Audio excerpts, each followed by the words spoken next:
Good evening, guys! Well, tapos na naman ang trabaho at syempre, nandito ka at syempre, isasampay natin aking damit na nilabang kanina. Dahil di ba nga, nag-jogging ako, ganon.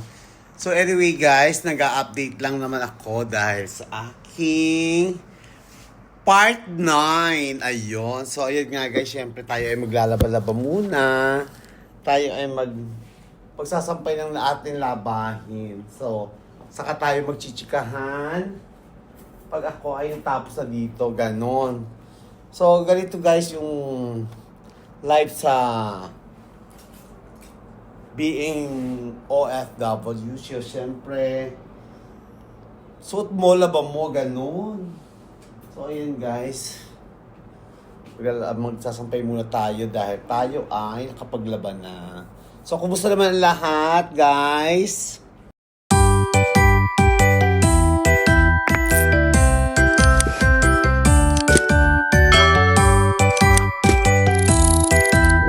Pahinga na, at syempre nakakain na rin. At syempre manonood ka naman ng TV balita sa Pilipinas, ganon. So, ayun na nga, guys. Thank you, God, at sa everyday na blessing ba. So, kaya naman ako nag-live, guys, kasi nga, syempre, update ba ako sa part 9 ko. So, doon ko na lang sasabihin, guys, at syempre, may konting linaw na rin naman ang nangyayari. So, gaya ng sabi ko nga, guys, no,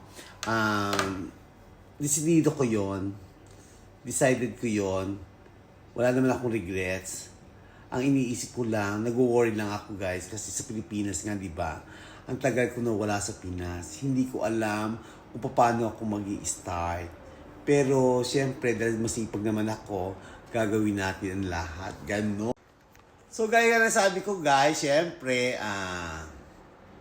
kahit may balak tayo mag-for good, at nagpaalam tayo sa company, dapat, rirespetuhin natin yung company, ibibigay pa rin natin ang best natin hanggang sa marriage natin, yung talagang final, gano'n. So, ayun na nga, guys. Siyempre, papalapit na. So, Diyos ko, hindi ko alam kung ano ang nararamdaman ko dahil papalapit na.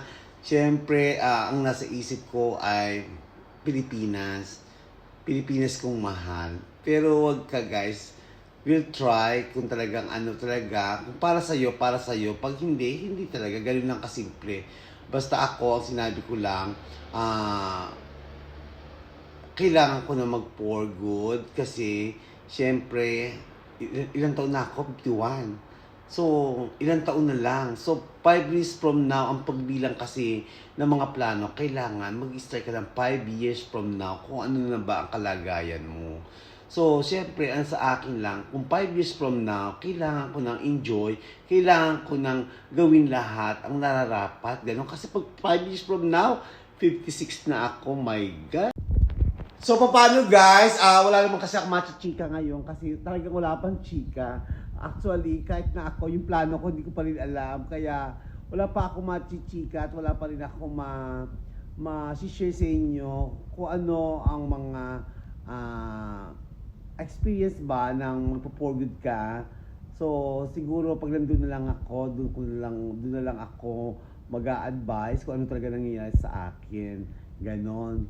So, yun lang guys. Sana maging okay lahat, everything. So, love, and God bless, and good night. Mwah, mwah. Chup, chup, mwah.